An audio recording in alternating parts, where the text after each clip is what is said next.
আসসালামু আলাইকুম সুপ্রিয় দর্শক, কেমন আছেন? আশা করি অনেক ভালো আছেন। আজকের ভিডিওতে আমরা আলোচনা করব 2026 সালের 7 জুলাই পর্যন্ত মালয়েশিয়ার শ্রম বাজার এবং বাংলাদেশি কর্মীদের জন্য কলিং ভিসার সবচেয়ে বড় আপডেট নিয়ে।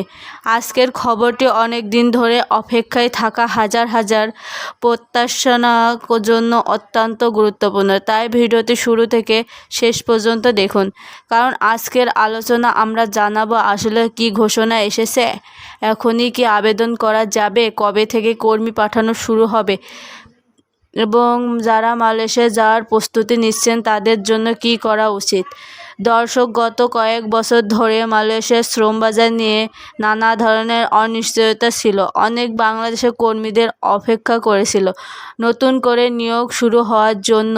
এর মধ্যে সামাজিক যোগ্যতার মাধ্যমে বিভিন্ন ধরনের গুজব ছড়িয়েছে, কিন্তু 2026 সালের 7 জুলাই একটি গুরুত্বপূর্ণ সরকারের বক্তব্য সামনে এসেছে।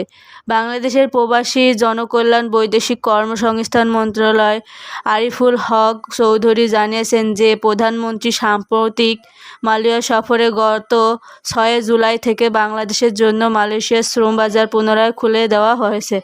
তবে এখানে একটি গুরুত্বপূর্ণ বিষয় বুঝে নেওয়া দরকার।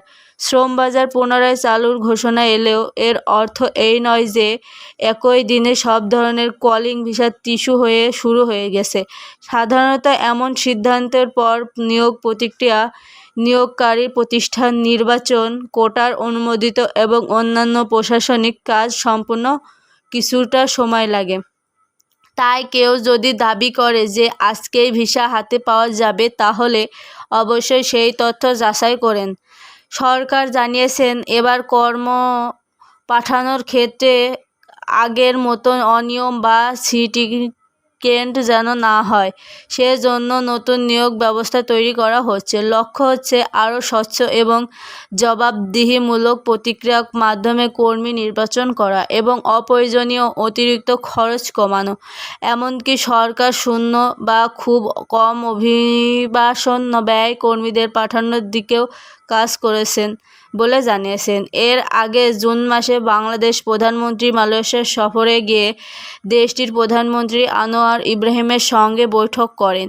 সেই বৈঠক বাংলাদেশের পক্ষ থেকে দ্রুত শ্রমবাজার খুলে দেওয়ার এবং আরও বেশি বাংলাদেশি কর্মী নিয়োগের অনুরোধ জানানো হয়।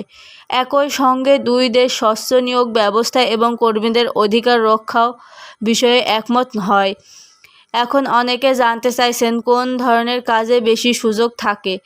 মালয়েশিয়ার উৎপাদন শিল্প, নির্বাচন খাতে, পাম অয়েল বাগান, সেবা খাত, গুদাম ব্যবস্থাপনা এবং কিছু কারিগরি পেশায় বিদেশি কর্মীদের চাহিদা রয়েছে। তবে কোন খাতে একজন কর্মী নেওয়া হবে সেটি নিয়োগকারী প্রতিষ্ঠানের চাহিদা এবং মালয়েশিয়া সরকার অনুমোদিতর উপর নির্ভর করে। আপনি যদি মালয়েশিয়া যাওয়ার পরিকল্পনা করে থাকেন, তাহলে এখন থেকে আপনার পাসপোর্ট মেয়াদ পরীক্ষা করুন।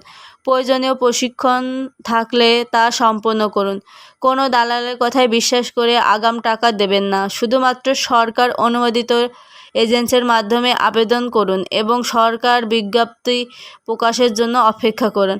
মালয়েশিয়ার অর্থনীতি এবং শ্রম বাজারের বর্তমানে স্থিতিশীল অবস্থান রয়েছে। দেশটির সবচেয়ে সরকার শ্রম বাজার পর্যালোচনায় থেকেও গেছে। কর্মসংস্থান ও শ্রম চাহিদার ইতিবাচক রয়েছে, ফলে বিদেশি কর্মীর প্রয়োজনীয় বিভিন্ন খাতে অব্যাহত রয়েছে। দর্শক, আরেকটি বিষয় মনে রাখবেন, খুবই গুরুত্বপূর্ণ। অতীতের অভিজ্ঞতায় দেখা গেছে অনেকে বাংলাদেশি কর্মী অতিরিক্ত অর্থ খরচ করে বিদেশে গিয়ে নানান সমস্যার সম্মুখীন হয়েছেন। তাই এবার সরকার বলেছে নিয়োগ প্রক্রিয়াকে আবার স্বচ্ছ করার সবচেয়ে এবং কর্মীদের আত্মরক্ষার বিষয়ে শুধুমাত্র দেওয়া হয়েছে। একটি ব্যবস্থা বাহিত হলে ভবিষ্যতে কর্মীও আবারও নিরাপদভাবে বিশেষ করে কাজ করার সুযোগ পাবেন। সর্বশেষ বলা যায়, 7 জুলাই 2026 সাল পর্যন্ত সবচেয়ে বড় আপডেট হলো বাংলাদেশ সরকারের পক্ষ থেকে জানানো হয়েছে যে মালয়েশিয়ার শ্রম বাজার পুনরায় খুলছে এবং নিয়োগ প্রক্রিয়া বাস্তবায়নের কাজ চলছে। তবে বাংলাদেশ ভিসা ইস্যু এবং কর্ম পাঠানোর সময়সূচি ধাপে ধাপে প্রকাশ করা হবে। তাই গুজবের পরিবর্তে সরকার ঘোষণা অনুসরণ করে এবং কোনো আর্থিক লেনদেন আগের অবশ্যই তথ্য যাচাই করুন। প্রিয় দর্শক, আজকের ভিডিওতে এই ছিল 7 জুলাই 2026 সাল পর্যন্ত মালয়েশিয়ার সর্বশেষ আপডেট। যদি ভিডিওটি ভালো লাগে তাহলে অবশ্যই একটি লাইক দিন, বন্ধুদের সঙ্গে শেয়ার করুন এবং প্রবাস ও বিদেশ চাকরি সংক্রান্ত নির্ভরযোগ্য সর্বশেষ খবর সবার আগে পেতে আমাদের চ্যানেলটি সাবস্ক্রাইব করে বেল আইকনটি অন করে বাজিয়ে রাখুন। নতুন কোনো সরকারের আপডেট প্রকাশ হলে আমরা সবার আগে আপনাদের জানানো দেওয়ার চেষ্টা করব। সবাই ভালো থাকুন, সুস্থ থাকুন, আল্লাহ হাফেজ।